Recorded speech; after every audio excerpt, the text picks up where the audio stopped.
Selamat pagi, salam sejahtera. Terima kasih kerana bersama dengan saya di Nazilin Unity Channel. Dipetik daripada BH Online, Abdul Hadi Awang perlu dikenakan tindakan keluar fatwa persenda undang-undang. Sebelum kita teruskan ulasan kali ini, jangan lupa tinggalkan komen anda, tekan butang subscribe itu percuma, dan share video ini. Saudara-saudara sekalian, Abdul Hadi perlu dikenakan tindakan keluar fatwa persenda undang-undang. Apa pendapat anda semua? Belalang amat tertarik dengan kenyataan Presiden PAS Tan Sri Abdul Hadi Awang yang mendakwa konsep atau undang-undang dilepas tanpa dibebaskan DNAA adalah bercanggah dengan Islam.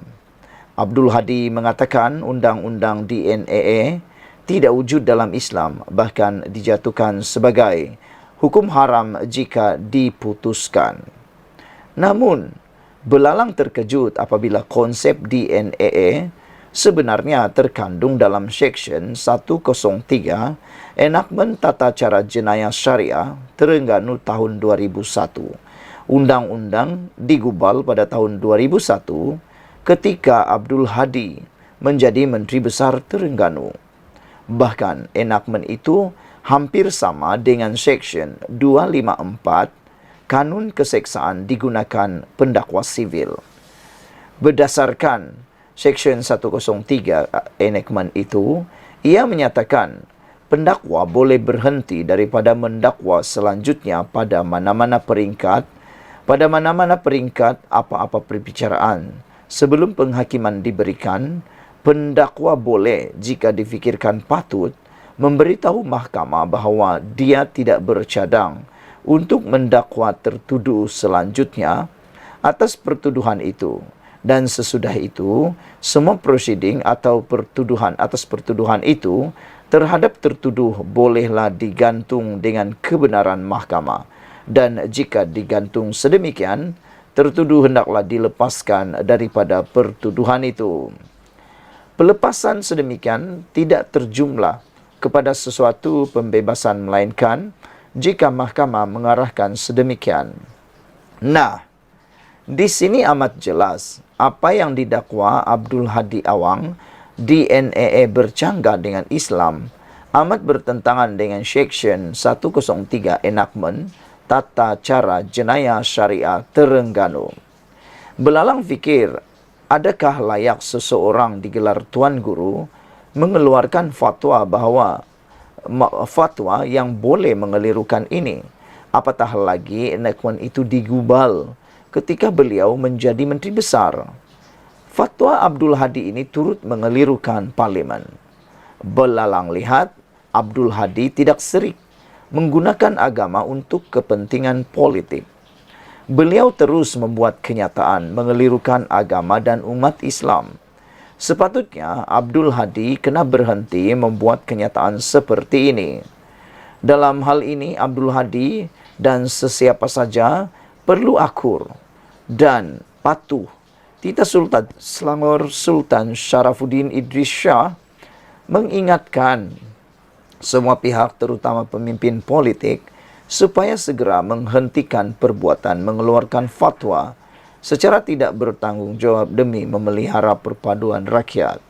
Sultan Selangor bertitah, sekiranya fatwa dibenar untuk dikeluarkan orang dan pemimpin politik yang akan mencetuskan perbalahan, perpecahan dan keganasan dalam masyarakat yang akhirnya meranapkan tamadun bangsa. Baginda yang juga pengerusi Majlis Kebangsaan bagi Hal Ehwal Islam MKI meminta supaya agama tidak diperalat bagi meraih sokongan, kerana rakyat akan menjadi mangsa kepada perbalahan orang politik menunggang agama. Justru belalang meminta pihak berkuasa, penguat kuasa undang-undang dan pihak berwajib Islam untuk mengambil tindakan sewajarnya terhadap sesiapa sahaja tanpa mengira parti, pembangkang atau kerajaan kerana mempersenda undang-undang termasuk enakmen syariah. Dipetik daripada BH Online, ditulis oleh Belalang Jalan Reong, September 17, 2023. Sekian dulu untuk kali ini. Jangan lupa tinggalkan komen Anda. Sila tinggalkan komen Anda dan tekan butang subscribe. Malaysia kita punya, kita jaga sama-sama cintai Malaysiaku. Bye-bye. Selamat pagi, salam sejahtera. Terima kasih kerana bersama dengan saya di Nazli Unity Channel. Tahniah Anwar Ibrahim kerana dengan laporan ini pastinya yang memberikan tonik baru untuk beliau memacu kepada kemakmuran Malaysia. Dan pastinya mungkin laporan ini pasti akan mencubit hati Perikatan Nasional yang akan lebih sendu lagi. Kekalkan kerajaan perpaduan hingga PRU seterusnya, menurut laporan di BH Online. Saudara-saudara sekalian, apa pendapat anda untuk isu kali ini? Kekalkan kerajaan perpaduan hingga PRU seterusnya. Adakah anda ialah penyokong yang menyokong kenyataan ini, yaitu mengekalkan kerajaan perpaduan sehingga PRU yang seterusnya, atau anda mungkin suka istilah tebuk-tebuk atap tientas mencatas saat tengah jalan? Pada pendapat saya, perbuatan itu haruslah kita hentikan dan jadikan dia iktibar sahaja dan sampai bila-bila jangan diulangi lagi. Premier Sarawak Tan Sri Abang Johari Abang Upeng berharap agar kestabilan dalam kerajaan perpaduan ketika ini kekal sehingga tamat penggal parlimen sekarang.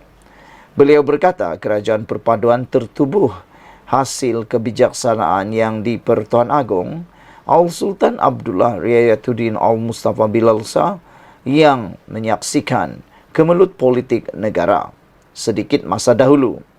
Justru katanya, semua pihak tidak harus mensia-siakan harapan baginda, tetapi terus membawa rakyat untuk bersatu padu, untuk membina Malaysia yang lebih utuh dan gemilang. Janganlah kita lupa bahawa kestabilan yang ada sekarang di bawah pentadbiran kerajaan perpaduan adalah hasil kebijaksanaan yang di Pertuan Agong. Saya berharap dan berdoa agar kestabilan dalam kerajaan perpaduan ini kekal sehingga tibanya pilihan raya umum PRU yang seterusnya, kata Abang Jo lagi. Beliau berkata demikian dalam ucapan sempena sambutan Hari Malaysia yang dihadiri tetamu utama, pemangku yang di Pertuan Negeri Sarawak, Tan Sri Muhammad Asfia Awang Nasar dan isteri, Puan Sri Fatimah Muhammad Iskandar di Stadium Perpaduan Petrajaya di sini malam tadi. Yang turut hadir Perdana Menteri Datuk Seri Anwar Ibrahim serta dua timbalan Perdana Menteri, Datuk Seri Dr. Ahmad Zaid Hamidi dan Datuk Seri Fadila Yusof. Turut memeriahkan sambutan Ketua Menteri Sabah Datuk Seri Haji Dinur, selain semua Menteri Kabinet Persekutuan dan Sarawak. Abang Johari berkata, Al-Sultan Abdullah dan Raja Permaisuri Agong Tunku Aziza Aminah Maimunah Iskandaria baru sahaja selesai mencemarduli mengadakan Kembara Kenali Borneo yang bermula pada 8 September di Tawau, Sabah dan berakhir di Teluk Melano, Sarawak pada 13 September. Baginda berdua mengambil masa 11 hari untuk bergerak dari hujung sebelah utara, hujung sebelah selatan Malaysia di Pulau Borneo dengan jarak lebih 2,000 km. Sepanjang perjalanan baginda berdua jelas sekali kelihatan bahawa sambutan rakyat tidak mengira bangsa atau keturunan sungguh luar biasa, katanya. Beliau percaya sambutan rakyat yang cukup meriah dan mesra terhadap baginda berdua menunjukkan mereka menyanjung tinggi institusi yang di Pertuan Agong sebagai faktor penyatuan rakyat. Pelbagai bangsa, agama dan budaya di Sabah dan Sarawak khasnya dan Malaysia amnya. Justru kita tidak harus lupa bahawa kerajaan persekutuan sekarang adalah hasil kebijaksanaan baginda dan menjadi tanggungjawab kita mengekalkan kerajaan baginda itu, katanya. Selain itu, beliau turut mengharapkan agar rakyat Malaysia sama ada yang tinggal di Semenanjung, Sarawak dan Sabah atau Sabah harus berhenti berdebat berhubung tarik kemerdekaan Tanah Melayu dan pembentukan Malaysia. Beliau berkata sebaliknya fokus harus diberikan kepada usaha penyatuan wilayah dan mengukuhkan perpaduan rakyat pelbagai kaum dan agama. Katanya lagi, selepas 60 tahun pembentukan Malaysia, tumpuan juga harus diberikan sepenuhnya kepada usaha pembangunan dilaksanakan sama rata di setiap wilayah. Tidak perlulah kita berdebat panjang lebar mengenai tarikh 31 Ogos 1957 sebagai tarikh Tanah Melayu Merdeka, iaitu 6 tahun lebih awal sebelum pembentukan Malaysia pada 16 September 1963. Kedua-dua tarikh itu berkait dari segi kepentingannya kepada kewujudan negara ini, kata beliau lagi. Sekian dulu untuk kali ini. Jangan lupa tinggalkan komen anda. Sila tekan butang subscribe. Malaysia kita punya, kita jaga sama-sama. Cintai Malaysiaku. Bye-bye. Selamat pagi, salam sejahtera. Terima kasih kerana bersama dengan saya di Nazilin Unity Channel. Tentunya ulasan kali ini ialah laporan yang memberikan kemenangan paling terbesar untuk Anwar Ibrahim. Sehingga kan ada netizen kata, dengan ini Anwar Ibrahim akan kekal menjadi Perdana Menteri sehingga habis penggal. Dan sesungguhnya itulah yang kita kehendaki, iaitu tidak lagi berulang langkah Sheraton, langkah syaitan, tebuk atap, tebuk dinding pecah lantai, dan sebagainya. Perkara-perkara seperti itu kita harap ianya menjadi sejarah semata-mata sehingga bila-bila.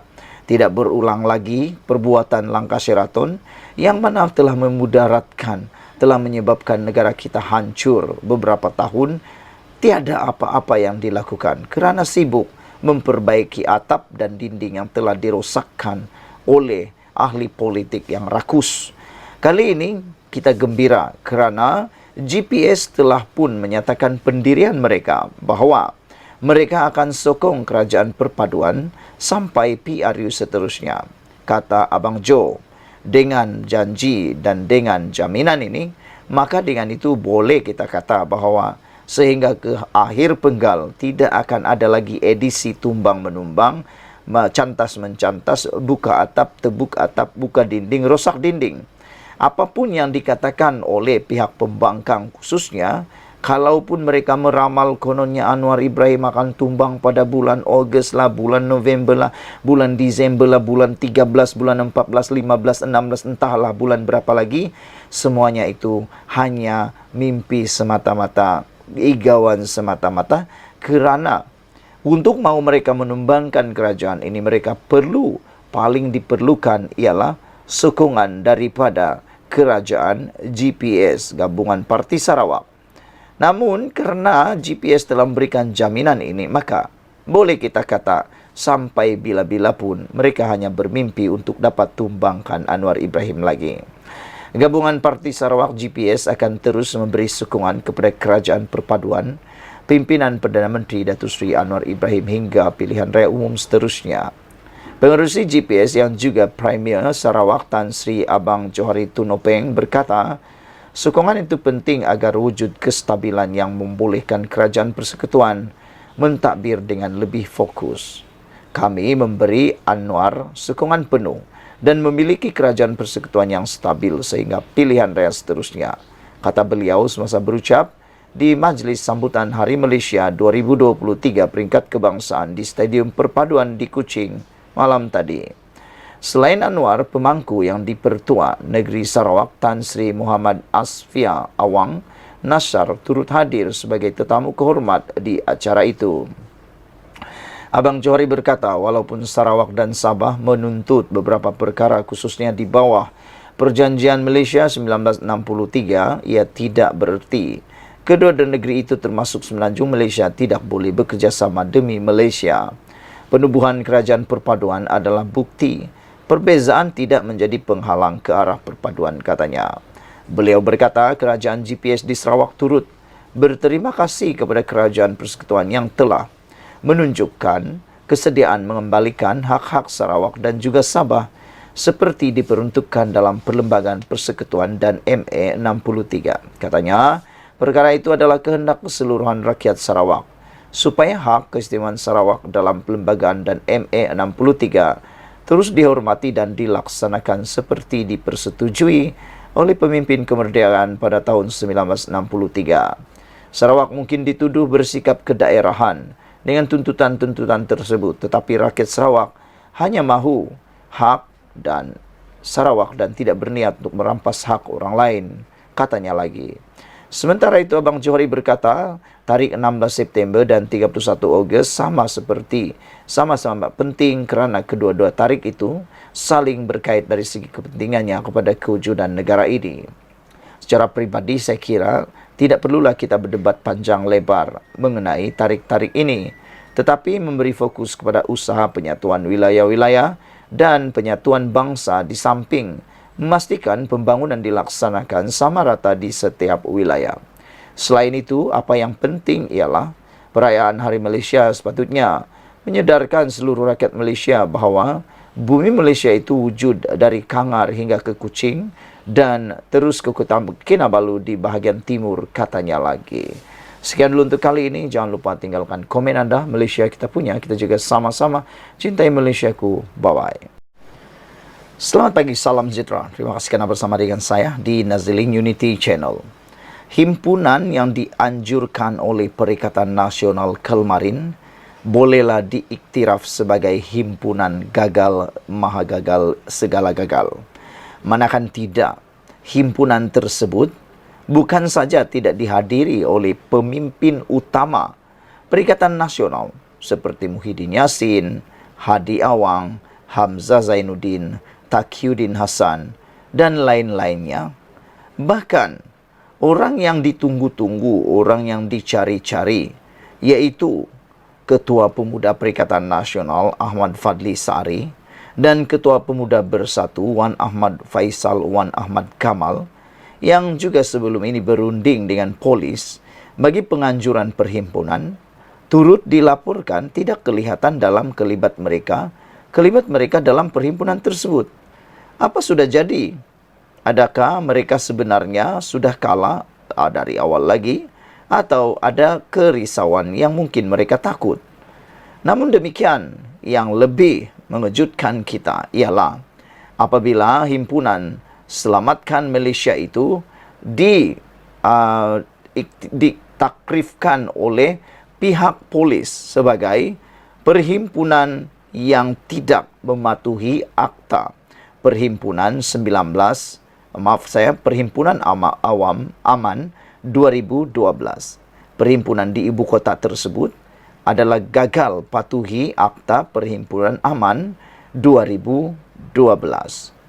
Satu perhimpunan yang berlangsung di ibu negara Kelmarin tidak mematuhi Akta Perhimpunan Aman APA 2012, kata Ketua Polis Kuala Lumpur Datuk Alauddin Abdul Majid.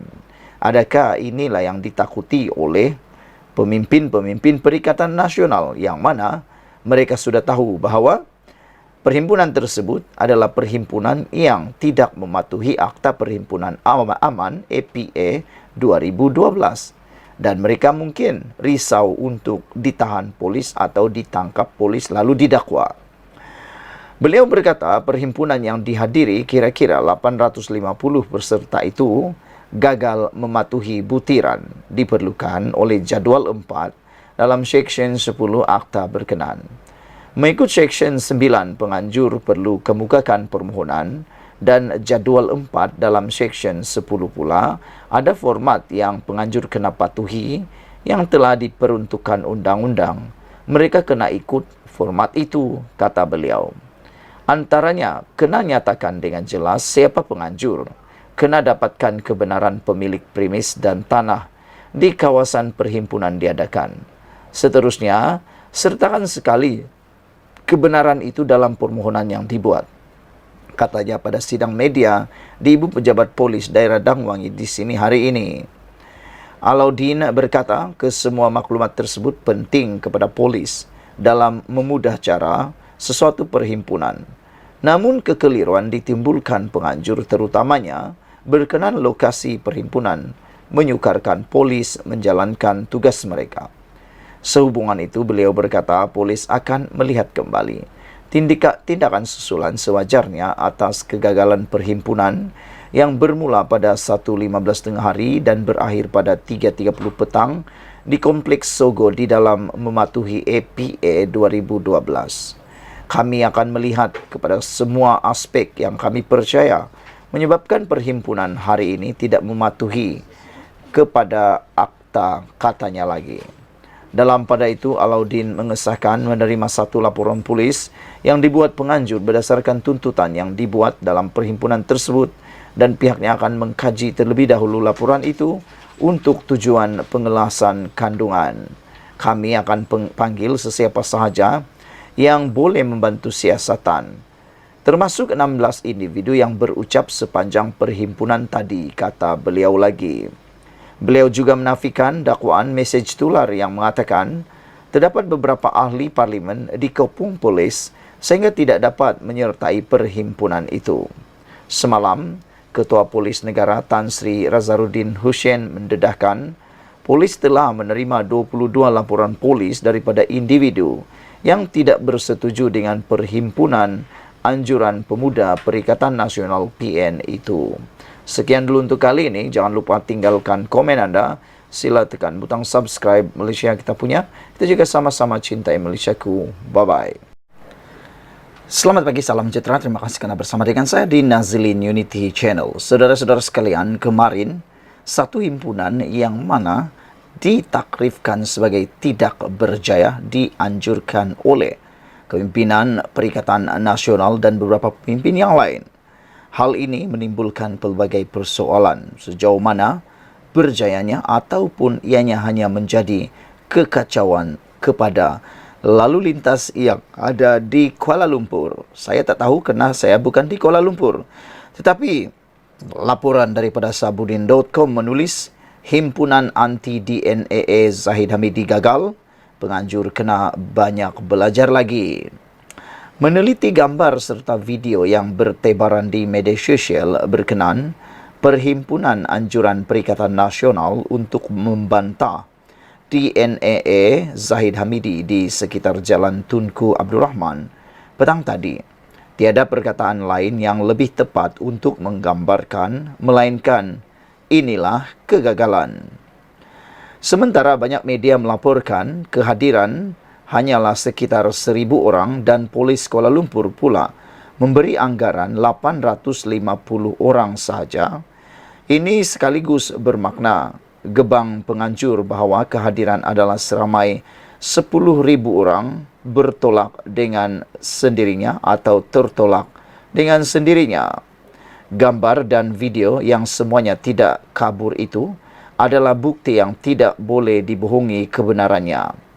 Apapun, jika dicampur orang ramai yang kebetulan membeli belah, bersiar-siar atau sekadar menjadi penonton yang seronok menyaksikan sebuah pesta, jumlah besarnya tidak pun melebihi 2,000 orang.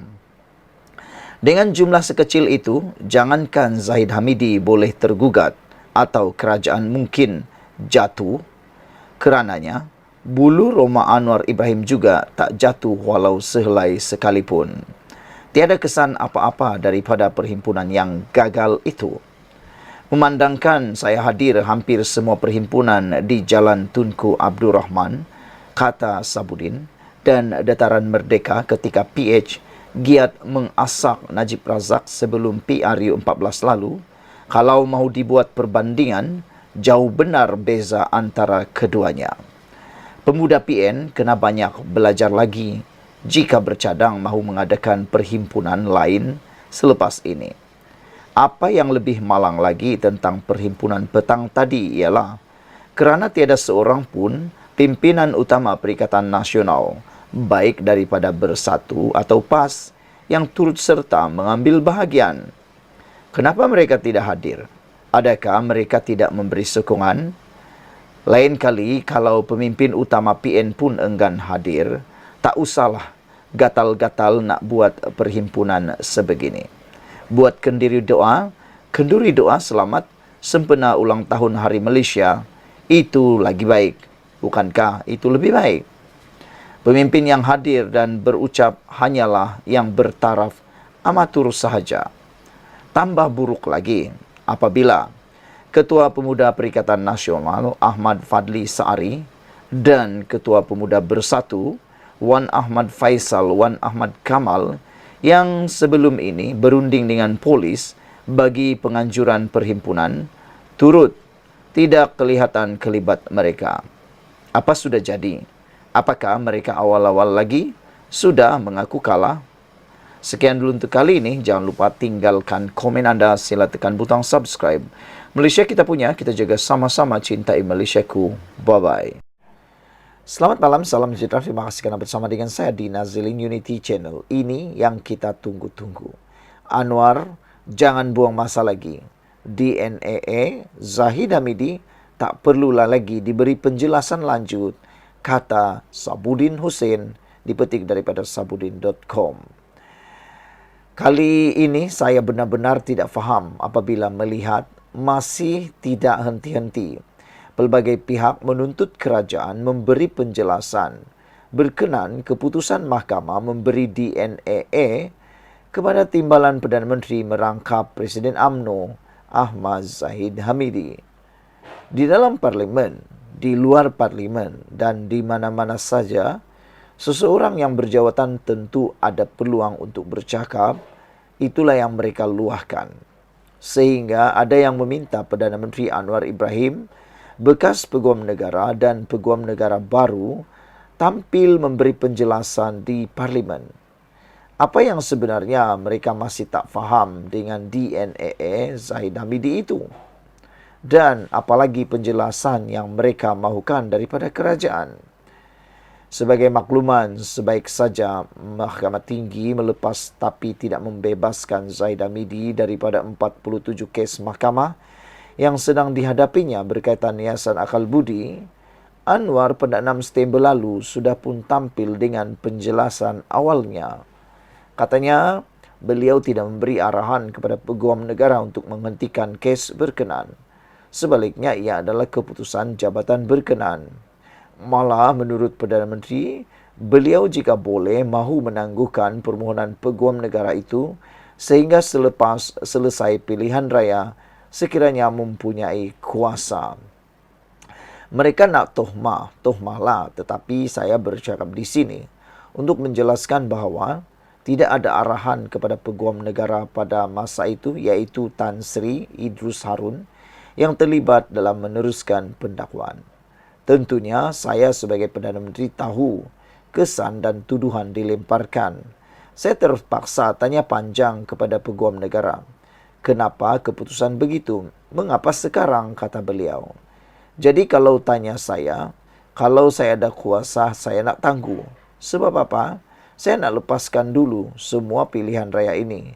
Kemudian Peguam Negara jalankan pendakwaan. Tetapi Peguam Negara tidak bersetuju.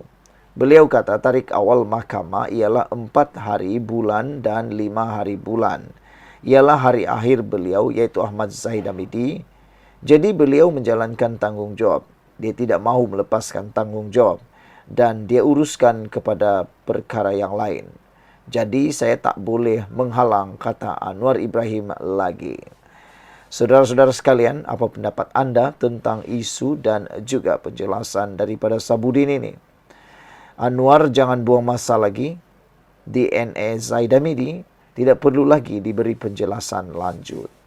Sekian dulu untuk kali ini. Jangan lupa tinggalkan komen Anda, tekan butang subscribe. Kita jumpa lagi. Bye-bye.